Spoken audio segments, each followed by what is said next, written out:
Right, we're going to go Cilla Black style. We're going to resurrect her as well. Poor Cilla. So what's your name, where'd you come from, what do you do? My name's Fran. I'm from Newark in Nottinghamshire and I own Riviera Iced Tea, which is what you've all got on your chairs. Woo! Give her a round of applause, come on. I want you all going home tired like your children, all clapped out, okay? Alan, this is the first one, go easy. I know. I'll tone it down a little bit. Okay, so just take us on the journey. Why did you want to create a brand in the first place?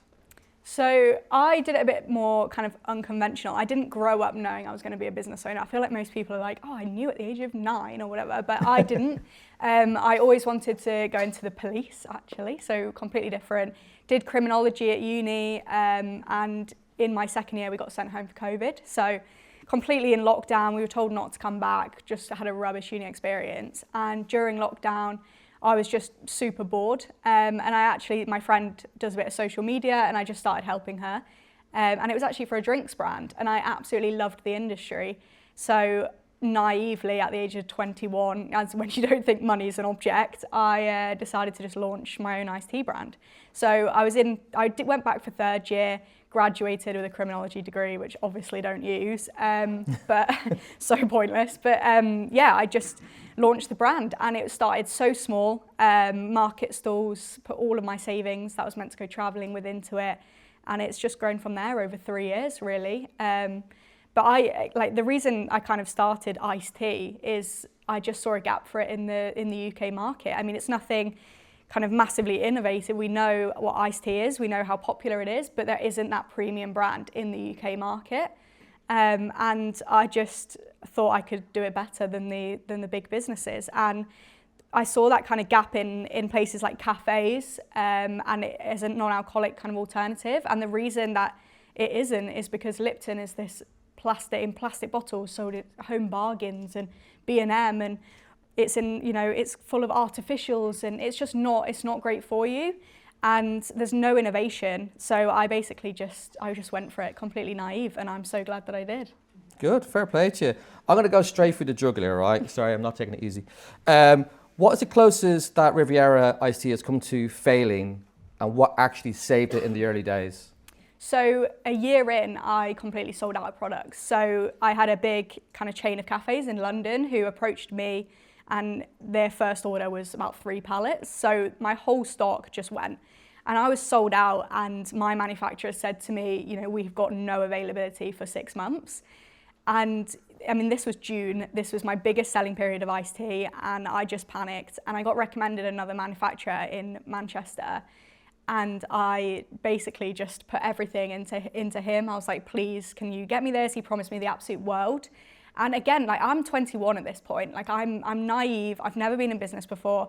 I also didn't realize that there was bad people out there. You don't know, people, they'll happily take your money and run. And you just don't think that people can be like that. And he promised me the world. I ignored every red flag under the sun. Honestly, looking back, it was just crazy. And he basically produced me 12 grand worth of unusable stock that had to go straight in a skip. Jesus. And that was all of my profits from this chain of cafes who took the stock. So I think it was about 1.5 years in at this point, I was back to zero. And that was really, really tough. And to be honest, I nearly closed it. And I took him to court. Annoyingly, I'd actually posted this whole story on TikTok. So posted everything about it, and 2 other people commented saying, this doesn't happen to be like this manufacturer in Manchester, is it? Because we've had the same thing. And it was. And he'd done it to 3 other people, and we all took him to court around the same time, and I was the only person who lost. And that was a tough take, and I had a lot more evidence than everyone else. And a lot of it's luck-based with small claims court. It's about the judge. I was so close to wrapping it up. I was like, can I have a solution. Lads, let's get the balaclavas on. We have the address. Good God knows where he is. And again, this is the state of the UK, isn't it? He just liquidated. He liquidated, but he's back in business. And yeah, it's you can tell me privately who that is. I'm not even joking. He's going to get a nice package. No, it's not bad like that. It's after my curry later, right? But what did you, in the early days, right, what did you feel that you completely misjudged when you started? Obviously, you talked about, what happened with that guy, that's fine. But what else did you completely misjudge when starting out? Definitely margins. You have this idea of, I'm going to sell it into this cafe and I will get a 40% markup and they'll get 60. Like, you just presume that's how it works. You don't look at all the middle costs involved, the third-party logistics, the cost of acquisition when we're talking about e-com. Like, you don't, all those little costs just add up. And unfortunately with suppliers, like, we're the ones being squeezed.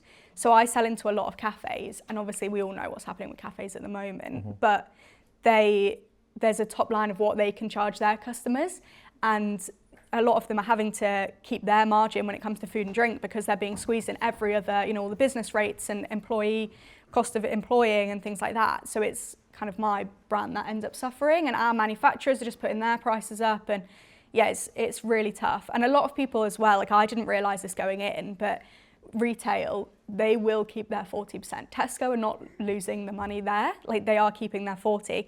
It's me who's losing out. And whenever you see a brand on promotion, 3 for 2 or whatever, it's the brand paying, not the supermarket. They are keeping their 40%. I didn't know and that. Yeah, that's something I didn't know. So whenever you're buying anything on promotion, it's the small business making less off it, which... So if you see Riviera Iced Tea on sale, buy a few crates, yeah? A few crates. But was there a moment that, like, you literally thought to yourself, going, screw this, I'm not the right, I love the business, I'm not the right person to run it? Not with that, because I think there's always room for hiring, and I'm very good at taking advice. Like, I've always, people can roast me, like, I don't mind, like, I'll take it, and I'm happy to employ people at the things I'm not good at. Like, I'm not good at sales, it's not my forte.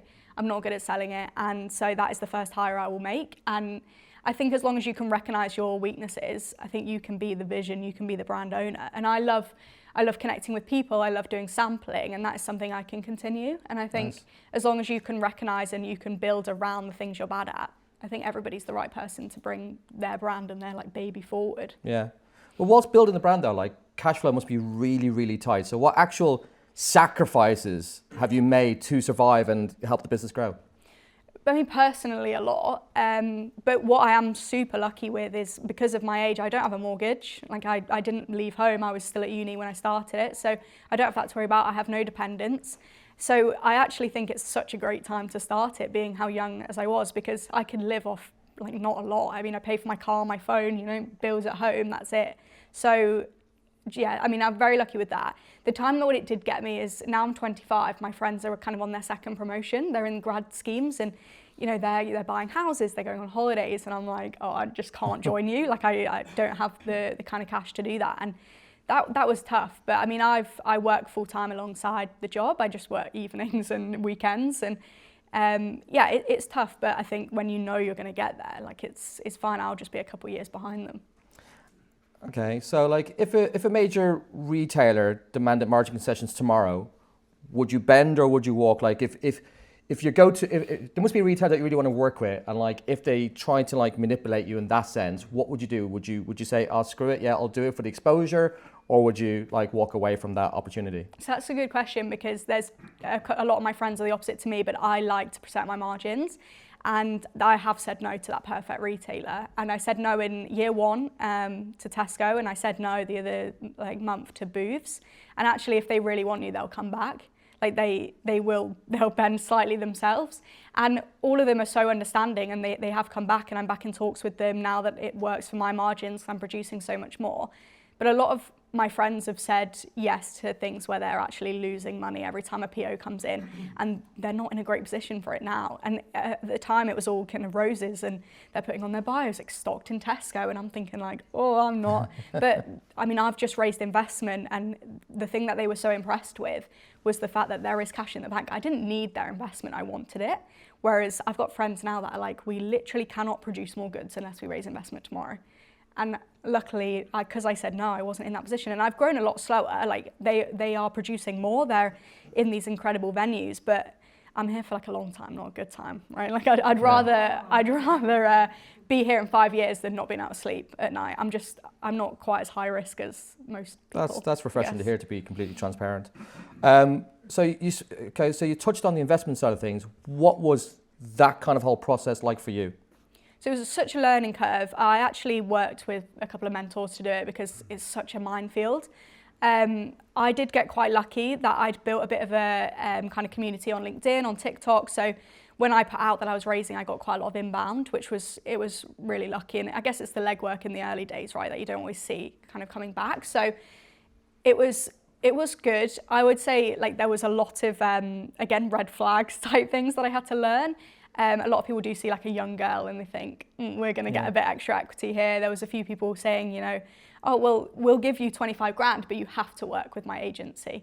I'm thinking, well, you're going to essentially get that back. Like they're winning double time. There's lots of stuff like that. Yeah, and it's learning what's right. And luckily the people that I've gone with are just, they're hands off. They're doing it to be part of the journey. They, you know, old guys, retired, sold. They just want to give back. And that's the kind of people you have to just wait for. And I've had to say no, and a few people have taken it pretty badly when I've said no. But yeah, you've just, it's a bit like dating, people say. Raising investment is like dating. Like you have to choose your investor as if you want to, like they have to be your partner. Yeah, no, that's fair. Hands up in the room if you ever drank iced tea or drink iced tea currently, be honest. So a few people, okay, cool. I just wanted to find out because why would someone choose you over one of the bigger giants like Lipton Iced Tea or someone like that who've got 100 times your budget to accelerate their brand? Why would someone choose Riveiera, in your opinion? So a lot of it is kind of on the brand positioning. Like we're healthier, we're lower sugar. All of our flavors are lower sugar than Lipton. There's no artificial sweeteners like there is in the Arizona iced tea. But also I've tried to position the brand as a non-alcoholic alternative. So a lot of times, you know, Lipton is grab and go. It's in you get it in your meal deal, you get it from Tesco. Where I've tried to position mine with the kind of raspberry and mint, I've not bought it today, but we've got a rhubarb and ginger. It's that non-alcoholic alternative. So they're modelled off like quite well-known kind of alcohol gin, you know, like rhubarb and ginger gin. So it's trying to position it in that respect. And it's just everything about it is premium ingredients, all manufactured in the UK, all UK suppliers. And everything is just so much more local, sustainable. So that's a lot of the messaging we put out, supporting local, supporting small, but also is so much better for you. Nice. Well, you're a few years in there, right? So the real question is, are you building a brand and you want to keep that in the family for the future, or are you building something to sell in the future? So yeah, I think with drinks at the moment, the margins are so tough. And I think it's an interesting thing looking at the industry at the moment. The brands that are kind of household names that are still in the family, they're few and far between. And I think it's so much tougher to do that now than it was 50 years ago. The margins are just, unless you're kind of producing yourself on scale, it's so tough. And I think I do want Riveiera to be a household name, and I think that will kind of exceed me eventually. So I am building to exit, but again, kind of far down the line. And I think it's a difficult one of where you've got to choose as well. A lot of people ask me, you know, if you do exit, will you stay on in kind of a consultant role? And I think it will be tough for me to build something that is my baby, sell it on and have a big corporation dictating to me and things like that. So I think that's definitely one for the future. And at the moment, the focus is just getting it to be as big as it can be. Forgive me, but I don't actually drink iced tea currently. I will after today, don't worry, I'll try. But is the market actually growing, or are you fighting for scraps? Like give us an overview of what the market kind of shape looks like, and is there a big future for it? Yeah, so it's actually one of the fastest growing soft drinks in the UK. Lipton's growing 7% year on year. And abroad, it's just growing huge. I mean, in the US, it's on 77% of menus. And I think, again, this goes back to why I started this more premium version. Such a disconnect in the UK. People love it in the UK. We know it's growing 7% year on year. People buy it in the supermarkets. It's not in the pubs. It's not in the restaurants. If you go abroad, it's on majority of menus. And I drank it abroad all the time because it's non-carbonated and I don't really drink. So when I'm looking for that non-alcoholic alternative, I don't want to be drinking Coke and lemonade. I'm so bored of it. So I'm trying to get it into kind of more pubs here. And that's been a big education thing. Like having to educate the pub owners on this is actually a really great, it ticks every box. Like people won't have to drink a J2O. Like it's non-carbonated as well. But unfortunately, a lot of the pub owners tend to be like 60-year-old kind of middle-aged men. Like it's been a bit of a kind of education thing. So it's definitely like learning about the messaging there. Nice. And here's more of a personal question, right? So obviously you've started a business when you're 21, running it nearly 4 years now or thereabouts. What insecurities has it exposed in you as a person? That's a good question. I think probably, I would say just like learning that you're not good at everything. Like I always did all right at school. Like I was that person who's like jack of all trades, master of none. Like I was average at everything. But actually, like there's so much you don't know. There is so much about the industry, and just learning failings. And again, like I think not failings, it's learnings. Learning curves, yeah. So I think, yeah, I'll let you coin that. I've learned a lot, and learned to let go of a lot as well, and be less of a perfectionist, because I can be one of those. Good. But here's one that's really going to hurt. What feedback hurt you the most but turned out to be true? Yeah,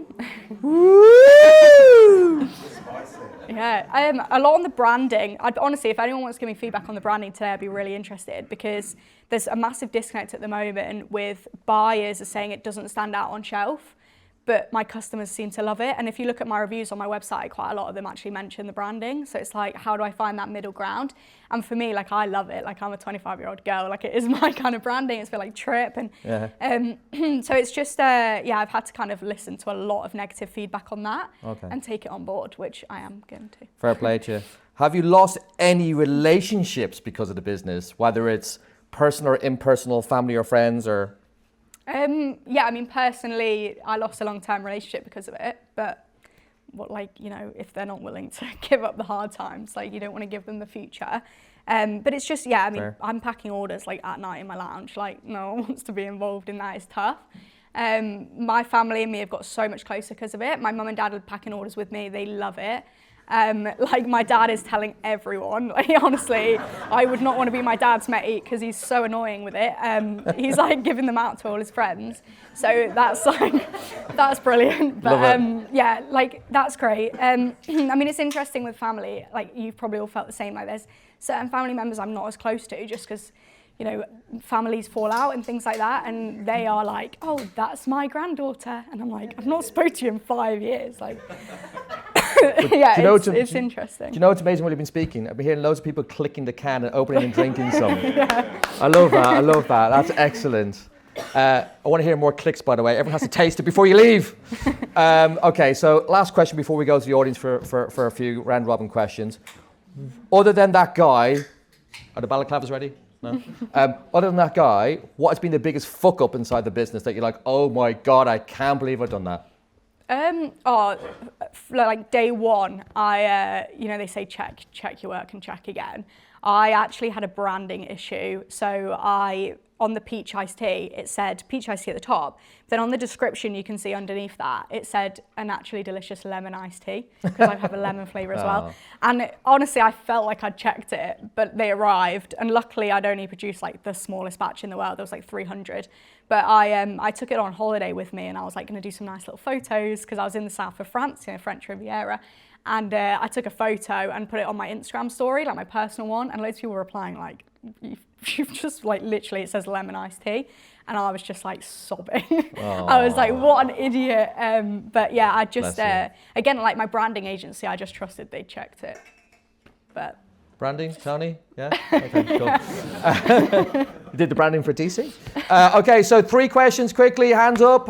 Any questions? Yes, Connor. Have you been tempted to add any kind of like magnesium or anything else? Because I think that's a big trend in the drink industry at the minute. Yeah, definitely. So the rhubarb and ginger, which I've not bought today, has half your daily vitamin C and D.